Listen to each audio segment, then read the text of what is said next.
Trademark law is typically built to protect corporate profits. If a consumer buys knockoff sneakers because of a confusing logo, the damage is strictly financial. However, when those same legal principles reach the pharmacy, a minor error shifts the risk from the wallet to the human body. The United States Patent and Trademark Office organizes these registrations into categories. Pharmaceuticals, vitamins, and medical supplies all live within Trademark Class 5. In this specific legal space, the goal of a trademark is no longer just branding. It is a mechanism for patient survival. This comparison illustrates the danger. Medzol, spelled with an E, is a treatment for infections caused by worms. Medzol, without the E, is a powerful sedative used in anesthesia. Both of these confusingly similar marks coexist on the official register, creating a lethal overlap in the marketplace. Modern market realities make this overlap even riskier. Patients now purchase medications through e-pharmacies and receive verbal prescriptions via telemedicine. In a global supply chain where generic drugs are often assumed to be interchangeable, a single sound-alike name can lead to a catastrophic medication error. In the healthcare sector, trademark infringement creates an urgent safety crisis. When companies use similar names to sell different drugs, they undermine the public safety objectives that trademark law was originally designed to uphold. This naming problem stems from how the pharmaceutical industry identifies its products. Companies rely on international non-proprietary names, or INNs. These are standardized generic designations for active ingredients. To help doctors remember them, brands often incorporate the same stems, prefixes, or suffixes that describe the drug's function. For the disease falciparum, companies adopt the root falsi. The result? A market flooded with names like Falsigo and Falsitatab. India lists fewer than 400 essential drugs, yet the Trademarks Registry has approved over 32,000 Class 5 trademarks. Derivative names far outpace actual medicines.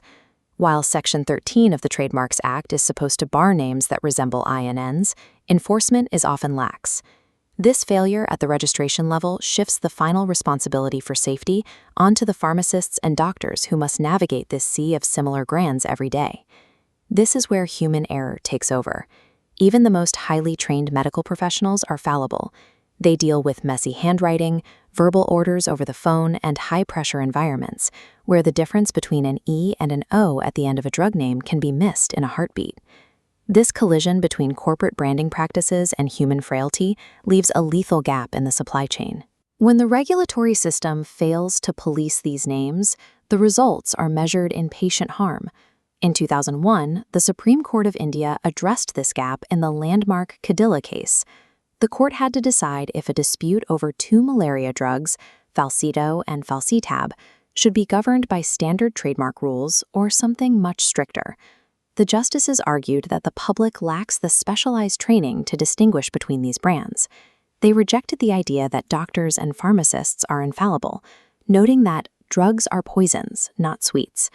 Therefore, any possibility of confusion must be blocked to prevent physical suffering. The court established the doctrine of greater care. This principle demands exacting judicial scrutiny. For pharmaceuticals, the legal threshold for finding infringement is lowered. If there is even a remote possibility of confusion, the law favors public safety over a company's right to its brand. Under this doctrine, courts presume physical harm if pharmaceutical names are even slightly similar. It is a total departure from standard commercial law, prioritizing the health of the patient over the intellectual property of the corporation. While India uses courts to react to these risks, the United States relies on proactive regulation. The Food and Drug Administration ensures that drug names are stress-tested before they ever reach a patient, moving oversight from a courtroom to a laboratory. The FDA's DMEPA division rigorously reviews proposed names through these three filters. They look for phonetic overlap, spelling similarities, and how the name appears in messy, handwritten prescriptions.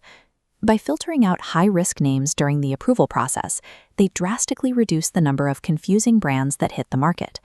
The European Medicines Agency follows a similar proactive path. Under EU directives, names are rejected if they might mislead consumers about the drug's therapeutic effect or its active ingredients. This ensures that a brand name acts as a reliable description of what the medicine actually does. This protection also extends to the global reputation of medical institutions. In India, the courts recently defended the Mayo Clinic trademark against a local provider using the same name. They ruled that protecting a patient's trust in a world-renowned brand is more important than local trademark technicalities. The court found that the local use of the name Mayo was a dishonest attempt to borrow global goodwill. By stopping this infringement, the legal system ensured that vulnerable patients wouldn't be deceived into believing they were receiving care from the prestigious American institution. These systems, from the FDA's stress tests to the Indian Supreme Court's strict doctrines, form a global network of trust. They close the gap between corporate marketing and patient safety, ensuring that every link in the pharmaceutical supply chain is verified.